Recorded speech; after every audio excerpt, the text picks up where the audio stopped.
आज हम एक बहुत ही कंफ्यूजिंग टॉपिक क्लियर करने जा रहे हैं। पूर्ण संख्याएं, प्राकृतिक संख्याएं और पूर्णांक संख्याएं। इनको हम एक बार पढ़ते हैं, क्लियर हो गया, दो बार पढ़ा, क्लियर हो गया, लेकिन फिर से भूल जाते हैं, फिर पढ़ते हैं, फिर क्लियर हो गया, फिर भूल जाते हैं। अब इसको थोड़ा सा इजी करके पढ़ते हैं। अगर पूर्ण संख्याएं की बात की जाए तो पूर्ण मतलब पूरी संख्या।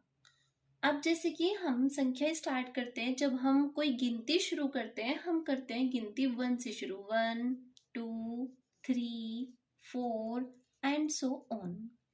लेकिन अब क्या जीरो के बिना हमारी संख्या पूर्ण हो जाएगी? कभी भी नहीं। जीरो के बिना तो हमारी गिनती अधूरी रहेगी, क्योंकि 9 के बाद 10 आएगा और 10 में जीरो आती है। तो इसीलिए पूर्ण संख्याएं हमारी तभी होंगी जब हम जीरो को भी इसमें जोड़ लेंगे। तो हमेशा याद रखना, अगर हमें अपनी संख्याएं पूरी करनी है, मतलब पूर्ण संख्याएं करनी है, तो होंगी जीरो से शुरू। 0 1 2 3 4 5 एंड सो ऑन, अनंत तक। ठीक है। उसके बाद अगर बात करें प्राकृतिक संख्याओं की, प्राकृतिक संख्याएं, अगर प्राकृतिक संख्याएं की बात करें तो हम देखते हैं प्रकृति में एक चीज देखी जाए तो शून्य कुछ भी नहीं होता। प्रकृति में हर एक चीज अपने आप में एक चीज होती है ना। प्रकृति में कुछ भी शून्य नहीं होता। हर किसी चीज का अपना एक मूल्य होता है। तो इसीलिए हमारी सभी संख्याएं, सभी प्राकृतिक संख्याएं एक से शुरू होंगी। 1 2 3 4 5 एंड सो ऑन, आगे तक सभी संख्याएं जो एक से शुरू होंगी, क्योंकि प्राकृतिक मतलब प्रकृति, और प्रकृति में सभी संख्याएं जुड़ती हैं हमारी एक से, क्योंकि हर एक वस्तु का अपना एक मूल्य होता है। तो इसीलिए हम प्राकृतिक संख्याएं एक से शुरू करते हैं। बात समझ आई ना।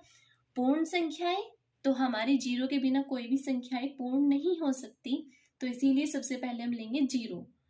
प्राकृतिक संख्याएं तो प्रकृति में हर एक वस्तु का अपना एक मूल्य होता है, तो इसीलिए एक। अब आता है पूर्णांक। अगर पूर्णांक संख्याओं की बात करें कि पूर्णांक संख्याएं क्या होंगी, तो हम एक चीज देख पा रहे हैं, पूर्ण अंक। मतलब पूर्ण मतलब सभी, वो तो हमें पता है, और अंक मतलब अंक।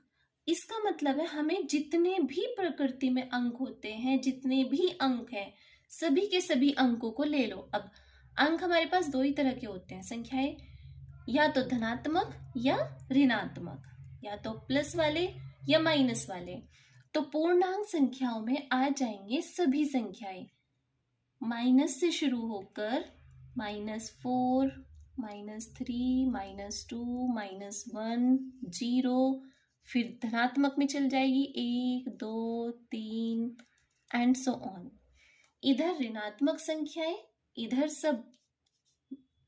सब रहेंगी हमारी नेगेटिव ऋणात्मक संख्याएं, और इधर सब हमारी रहेंगी पॉजिटिव मतलब धनात्मक संख्याएं।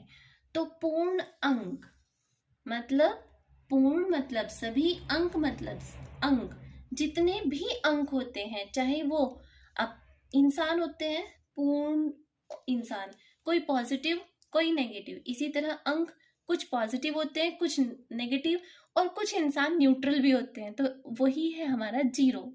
तो पूर्णांक में धनात्मक ऋणात्मक जीरो सभी संख्याएं आ जाएंगी और वो बन जाएगा पूर्णांक। आज का ये कॉन्सेप्ट था। Thank you.